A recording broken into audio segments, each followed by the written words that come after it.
નમસ્કાર વિદ્યાર્થી મિત્રો, હીરપ્રા કન્યા વિદ્યાલય ઈ લર્નિંગ એપ્લિકેશનમાં આપનું હાર્દિક સ્વાગત છે. આજે આપણે ધોરણ 11 અર્થશાસ્ત્રના પ્રકરણ નંબર 9 રાષ્ટ્રીય આવક વિશેની થોડીક સમજ મેળવીશું. આગળના લેક્ચરમાં આપણે જોઈ ગયા હતા રાષ્ટ્રીય આવક એટલે શું, રાષ્ટ્રીય આવક માપવા માટેની જુદી જુદી પદ્ધતિઓ, રાષ્ટ્રીય આવક કેને કે છે, રાષ્ટ્રીય આવકની જુદી જુદી વિભાવનાઓ પણ આગળ આપણે જોઈ ગયા હતા. આજે આપણે જોશું રાષ્ટ્રીય આવક માપવા માટેની પદ્ધતિઓ. તો આમ તો આગળ જોઈ ગયા અલિપ્ત અર્થતંત્ર અને ખુલ્લા અર્થતંત્રમાં રાષ્ટ્રીય આવકની ગણતરી જુદી જુદી પદ્ધતિઓથી થાય છે, એટલે કે જુદી જુદી રીતે માપવામાં આવે છે. આજે મોટાભાગના દેશોનું ખુલ્લું અર્થતંત્ર છે ને ખુલ્લા અર્થતંત્રમાં રાષ્ટ્રીય આવક માપનની મહત્વની 3 પદ્ધતિઓ છે કે જેમાં ઉત્પાદનની પદ્ધતિ, આવકની પદ્ધતિ અને ખર્ચની પદ્ધતિ. આગળ પણ આપણે કેટલાક મુદ્દાઓ જોઈ ગયા હતા કે રાષ્ટ્રીય આવક માપવા માટે ઘણા બધા માધ્યમોનો ઉપયોગ કરવામાં આવે છે. એટલા માટે રાષ્ટ્રીય આવકનું માપન એટલે કે એની ગણતરી, આમ રાષ્ટ્રીય આવકની જુદી જુદી વિભાવનાઓ એટલે કે અર્થના આધારે કેટલીક વિભાવનાઓ રજૂ થાય છે. સામાન્ય રીતે રાષ્ટ્રીય આવકની વિભાવના 3 અર્થ થાય છે અને 3 વિભાવનાના આધારે રાષ્ટ્રીય આવકની ગણતરી મહત્વની 3 પદ્ધતિઓના આધારે ગણવામાં આવે છે. ચાલો એમાં જોઈએ કઈ કઈ પદ્ધતિઓ છે. તો પહેલી પદ્ધતિ છે ઉત્પાદનની પદ્ધતિ, બીજી પદ્ધતિ છે આવકની અને ત્રીજી પદ્ધતિ છે ખર્ચની. આ 3 મુદ્દાઓ આપણે ક્રમબંધ જોશું. તો એમાં પહેલી પદ્ધતિ છે ઉત્પાદનની પદ્ધતિ. તો અર્થ ઉપરથી ન થાય છે કે ઉત્પાદનની પદ્ધતિ એટલે ઉત્પાદન થાય, દેશમાં કુલ કેટલું ઉત્પાદન થાય છે એના આધારે જે રાષ્ટ્રીય આવક ગણવામાં આવે છે એને ઉત્પાદનની પદ્ધતિ તરીકે ઓળખવામાં આવે છે. ખાસ યાદ રાખવાનું છે આ પદ્ધતિ પ્રોફેસર માર્શલ નામના અર્થશાસ્ત્રીએ વિકસાવી છે અને એને એવું કીધું કે વર્ષ દરમિયાન દેશમાં મહત્વના ઉત્પાદનના ક્ષેત્ર, આગળ પણ જોઈ ગયા ઉત્પાદન 3 રીતે થાય, ખેતી, ઉદ્યોગ અને સેવાના સ્વરૂપમાં અંતિમ સ્વરૂપની વસ્તુ અને સેવાનું જે ઉત્પાદન થાય છે તેના નાણાકીય મૂલ્યનો સરવાળો એટલે રાષ્ટ્રીય આવક. ટૂંકમાં કહેવું હોય તો 1 વર્ષના સમયગાળા દરમિયાન કોઈપણ દેશમાં ખેતી, ઉદ્યોગ અને સેવા દ્વારા જેટલું ઉત્પાદન થાય છે અંતિમ સ્વરૂપનું એટલે કે જેનો વપરાશ થઈ શકે એવું ઉત્પાદનનું બજારમાં વેચતા કુલ આવક જે થાય એ આવકના સરવાળાને ઉત્પાદનની પદ્ધતિના આધારે રાષ્ટ્રીય આવક ગણવામાં આવે છે. ચાલો, આમ ખેતી, ઉદ્યોગ અને સેવાના ઉત્પાદનનો જથ્થો જાણી અને તેમને બજાર કિંમત વડે ગુણીને રાષ્ટ્રીય આવક શોધવામાં આવે છે. આમ આ 3 ક્ષેત્રો દ્વારા વસ્તુ અને સેવાઓના આ નાણાકીય મૂલ્યનો સરવાળો દેશની રાષ્ટ્રીય આવક તરીકે ગણવામાં આવે છે. હવે પ્રશ્ન પૂછાય કે માર્શલે આપેલી રાષ્ટ્રીય આવકની વ્યાખ્યા જણાવો અથવા તો ઉત્પાદનની પદ્ધતિના આધારે રાષ્ટ્રીય આવકની વ્યાખ્યાઓ જણાવો. તો ટૂંકમાં કહેવું હોય તો ખેતી, ઉદ્યોગ અને સેવા દ્વારા દેશમાં કુલ જેટલું ઉત્પાદન થાય છે એને બજાર કિંમતે ગુણતા જે આવક મળે છે એને રાષ્ટ્રીય આવક કહેવામાં આવે છે. ચાલો, ત્યાર પછી રાષ્ટ્રીય આવકની ગણતરીને ધ્યાનમાં રાખવા માટેની અથવા તો રાષ્ટ્રીય આવક ગણતરી વખતે કઈ કઈ બાબતો મહત્વની છે અને કઈ બાબતોને ધ્યાનમાં રાખવી જોઈએ. તો એમાં ઘણા બધા મુદ્દાઓ છે. એમાં મહત્વના મુદ્દાઓમાં પહેલું છે અર્થતંત્રનું જુદા જુદા ક્ષેત્રમાં વર્ગીકરણ.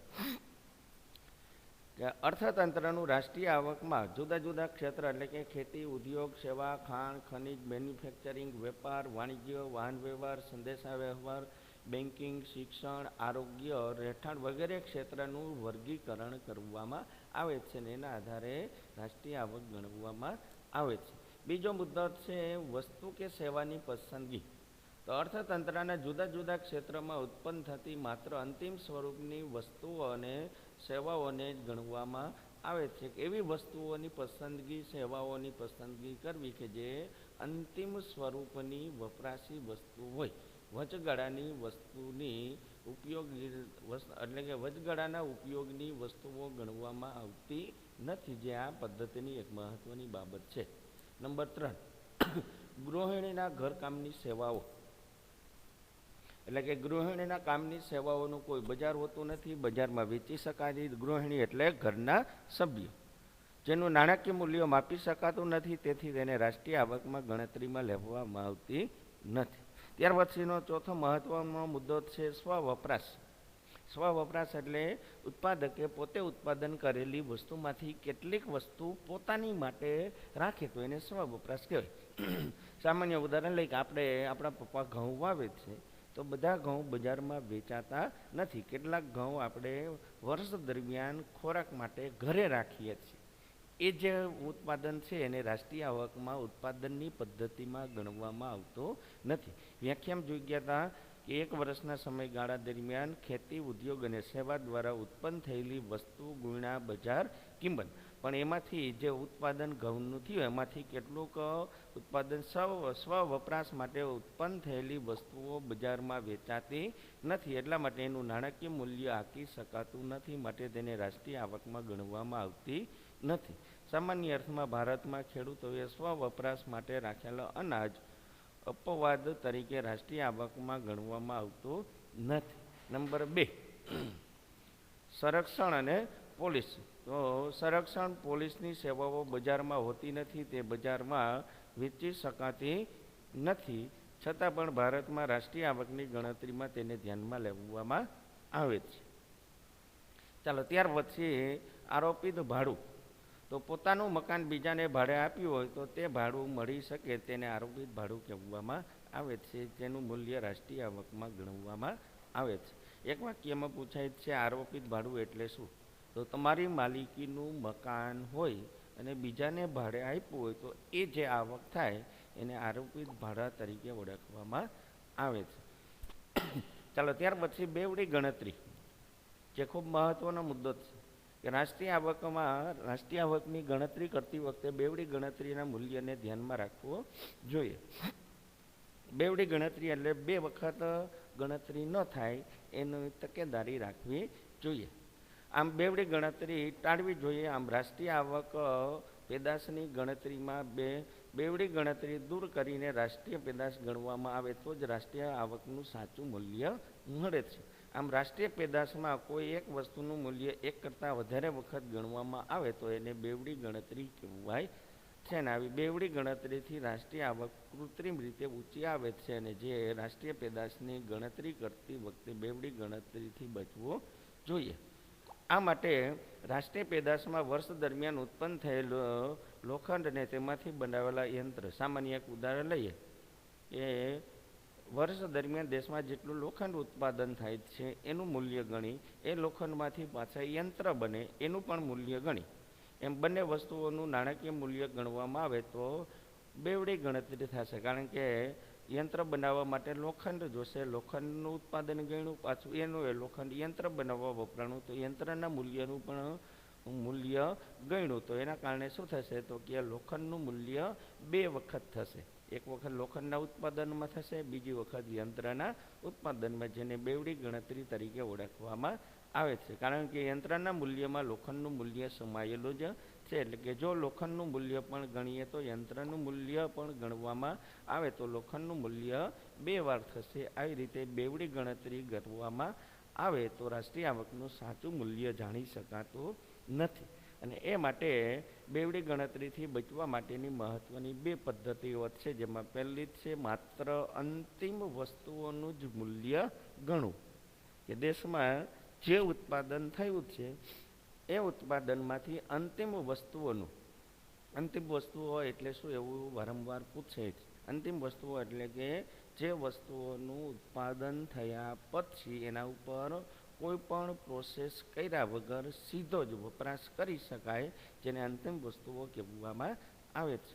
આમ આ પદ્ધતિમાં અર્ધ તૈયાર વસ્તુઓ, વચગાળાનો ઉપયોગ ધરાવતી વસ્તુઓનું મૂલ્ય ગણવાના બદલે માત્ર યંત્ર કે જે અંતિમ વસ્તુ છે તેમના લોખંડના મૂલ્યોનો સમાવેશ થાય છે, જેને નાણાકીય મૂલ્યને જ ગણવામાં આવે તો એની બેવડી ગણતરીનો પ્રશ્ન થતો નથી. બીજું, બેવડી ગણતરીની પદ્ધતિથી બચવા માટે મૂલ્ય વૃદ્ધિની પદ્ધતિનો ઉપયોગ કરવામાં આવે છે, જે ખાસ મહત્વનું છે. મૂલ્ય વૃદ્ધિની પદ્ધતિ એટલે શું, એવો પણ પ્રશ્ન પૂછે છે. મૂલ્ય વૃદ્ધિ એટલે કોઈ પણ વસ્તુનું ઉત્પાદન જેમ જેમ વધારતા જઈએ અથવા તો ઉત્પાદનની પ્રક્રિયા કરતા જઈએ તેમ તેના મૂલ્યમાં થતા વધારાને જ ગણવામાં આવે અને એના આધારે એની કિંમત ગણાય તો એને મૂલ્ય વૃદ્ધિની પદ્ધતિ તરીકે ઓળખવામાં આવે છે. અહીંયા જોઈએ એક સામાન્ય સરસ ઉદાહરણ આપ્યું છે કે રૂનું ઉત્પાદન થાય એટલે કે કપાસનું ખેતી ક્ષેત્રે ઉત્પાદન થાય એમાંથી સુતરાઉ કાપડ બનાવવામાં આવે. સુતરાઉ કાપડ બનાવતા રૂ કરતાં એનું મૂલ્ય વધશે અને સુતરાઉ કાપડ ઉપરથી તૈયાર કાપડ બનાવવામાં આવે અને તૈયાર કાપડનું સૂતરના કરતાં એનું મૂલ્ય વધશે અને એ મૂલ્યના આધારે રાષ્ટ્રીય આવક ગણવામાં આવે તો એને મૂલ્ય વૃદ્ધિની ગણતરી કહેવાય. સામાન્ય અહીંયા માહિતી આપી છે કોષ્ટક દ્વારા જોઈએ તો ઉત્પાદન પ્રક્રિયામાં જ્યારે વસ્તુને એક તબક્કામાંથી બીજા તબક્કામાં જાય ત્યારે તેનું નાણાકીય મૂલ્ય વધે છે અને આવા વધેલા મૂલ્યને જુદું તારવીને તેનો સરવાળો કરીને રાષ્ટ્રીય આવક ગણવામાં આવે તો બેવડી ગણતરીથી બચી શકાય છે. સામાન્ય અહીંયા કોષ્ટકમાં જોતા જશો એટલે માહિતી સરળતાથી યાદ રહેશે કે એક કારખાનામાંથી 100 રૂપિયાનું રૂ લાવવામાં એટલે કે એક કારખાનામાં 100 રૂપિયાનું રૂ લાવવામાં આવે છે. એ રૂમાંથી સૂતર બનાવતા 200 રૂપિયાનું સૂતર બને છે અને એ 200 રૂપિયાના સૂતરના દોરામાંથી કાપડ બનાવતા એનું મૂલ્ય 280 થાય છે. આમ રાષ્ટ્રીય આવકમાં જો 100 રૂપિયા એટલે કે કુલ ઉત્પાદન ગણવામાં આવે કે 100 રૂપિયાનું રૂ, સૂતર 200 રૂપિયાનું અને કાપડ 280 તો કુલ ઉત્પાદન થશે 580નું નાણાકીય મૂલ્ય ગણવામાં આવે તો રાષ્ટ્રીય આવકની ગણતરી શું થશે, બેવડાશે. કારણ કે કાપડની અંદર રૂનું મૂલ્ય અને સૂતરનું મૂલ્ય બંને સમાયેલું છે એટલા માટે કાપડનું મૂલ્ય જો કુલ મૂલ્ય ગણવામાં આવે તો એની સાથે આ બે મૂલ્ય ડબલ વખત થશે. તેથી રૂનું મૂલ્ય 3 વાર ગણાશે. આ રીતે બેવડી ગણતરી થાય છે. પરંતુ જો એને મૂલ્ય વૃદ્ધિની પદ્ધતિથી ગણવામાં આવે તો એમાં 100 રૂપિયા રૂનું મૂલ્ય એટલે કે અહીંયા જોજો કે રૂનું કુલ મૂલ્ય કેટલું છે તો કે 100 રૂપિયા. હવે એ 100 રૂપિયામાં સૂતર બનાવતા સૂતરનું મૂલ્ય 200 થયું પણ 100 રૂપિયા તો શું થશે તો રૂનું મૂલ્ય એટલે કે સૂતરનું મૂલ્ય કેટલું થશે 100 રૂપિયા. હવે એ 200 રૂપિયાના સૂતરમાંથી કાપડ બનાવવામાં આવે તો કાપડનું મૂલ્ય 280 થાય એટલે કે 200 તો સૂતરનું મૂલ્ય છે, વધારાનું મૂલ્ય એ 80 થશે એટલે કે સુતરાઉ કાપડનું મૂલ્ય 80 થશે એટલે કે 280માંથી સૂતરનું મૂલ્ય 200 બાદ કરીને 80 થશે. તો આ રીતે 100 રૂપિયા રૂનું મૂલ્ય, 100 રૂપિયા સુતરાઉ કાપડ અને 80 રૂપિયા કાપડ તૈયાર કાપડનું મૂલ્ય ગણવામાં આવે એટલે કે વધેલા મૂલ્યને જ ગણવામાં આવે તો કુલ મૂલ્યનો વધારો 280 થાય છે. જો આ પદ્ધતિથી રાષ્ટ્રીય આવક ગણવામાં આવે તો બેવડી ગણતરી થતી નથી. આમ ઉદાહરણમાં કાપડના ઉત્પાદનના વપરાશના સાધન સામગ્રીનું ખર્ચ શૂન્ય દર્શાવવામાં આવે છે કારણ કે અહીં માની લેવામાં આવે છે કે ઉત્પાદનનું કપાસ એટલે કે રૂનું ઉત્પાદન આગળના વર્ષમાં થયું હતું જેને રાષ્ટ્રીય પેદાશમાં ગણવામાં આવે છે. ચાલો ત્યાર પછી ઉત્પાદનની પદ્ધતિમાં પરોક્ષ વેરાઓ અને સબસિડી. તો પરોક્ષ વેરાઓ એટલે કે સીધા વેરાઓ નાખવામાં આવતા ન હોય એટલે કે પરોક્ષ વેરાને આપણે બીજા વસ્તુ વેરા તરીકે પણ ઓળખીએ છીએ. તો વસ્તુઓની બજાર કિંમતમાં પરોક્ષ વેરા સમાયેલા હોવાથી રાષ્ટ્રીય પેદાશમાં એને ગણવામાં આવે છે. આમ પરોક્ષ વેરા તે બાદ કરવામાં આવે અને સરકારે આપેલી સબસિડી એ ઉમેરવામાં ઉત્પાદનની પદ્ધતિમાં આવે છે. ત્યાર પછીનો મુદ્દો છે પુનઃ વેચાણ. પુનઃ વેચાણ એટલે ફરીથી વેચાણ. કે ભૂતકાળમાં ઉત્પન્ન થયેલી વસ્તુનું જ્યારે ઉત્પાદન થયું હોય ત્યારે રાષ્ટ્રીય પેદાશમાં તેનું મૂલ્ય ગણાઈ ચૂક્યું હોય છે. હવે જો એને ફરીથી વેચવામાં આવે તો તેનું મૂલ્ય રાષ્ટ્રીય આવકમાં ગણાતું નથી. જો ગણીએ તો બેવડી ગણતરી થાય. દાખલા તરીકે 2000માં ખરીદેલું મકાન એટલે કે 5 લાખનું મકાન દાખલા તરીકે તમે આગલા વર્ષે ખરીદ્યું હોય તો એનું મૂલ્ય એ 5 લાખ ગણાઈ ગયું હોય. હવે આ વર્ષે તમે વેચો તો એ મકાન તો એનું જ છે, વધારાનું ઉત્પાદન થયું નથી, એટલા માટે એને રાષ્ટ્રીય આવકમાં રાષ્ટ્રીય પેદાશમાં ગણવામાં આવશે નહીં. ત્યાર પછીનો મુદ્દો છે ઘસારો શું કરવો જોઈએ, બાદ કરવો જોઈએ. તો ઉત્પાદન પદ્ધતિમાં ઉત્પાદનની પ્રક્રિયા દરમિયાન મૂડી સાધનોને લાગતો ઘસારાને બાદ કરીને રાષ્ટ્રીય પેદાશ ગણવામાં આવે તો જ આ પદ્ધતિના આધારે રાષ્ટ્રીય આવકનું મૂલ્ય સાચું મેળવી શકાય. અને ત્યાર પછીનો મુદ્દો છે નિકાસ મૂલ્યને રાષ્ટ્રીય આવકની ઉત્પાદન પદ્ધતિમાં ઉમેરવામાં આવે છે. દાણચોરી કે ગેરકાયદેસર વસ્તુઓનું મૂલ્ય એ રાષ્ટ્રીય આવકમાં આ ઉત્પાદન પદ્ધતિમાં ગણવામાં આવતું નથી, કારણ કે જો એ ગણવામાં આવશે તો એ ગણતરી બેવડાશે. એટલા માટે રાષ્ટ્રીય આવકની પદ્ધતિમાં ઉત્પાદન પદ્ધતિમાં આ જુદા જુદા બાબતોને ધ્યાનમાં લેવામાં આવે છે. અને આ પદ્ધતિથી રાષ્ટ્રીય આવક ગણવામાં આવે તો દેશની સાચી રાષ્ટ્રીય આવક ગણી શકાય છે. ત્યાર પછી રાષ્ટ્રીય આવકની માપનની બીજી પદ્ધતિ છે આવકની પદ્ધતિ, જે આપણે આગલા પીરિયડમાં જોશું. ઘરમાં રહો, સુરક્ષિત રહો. અસ્તુ.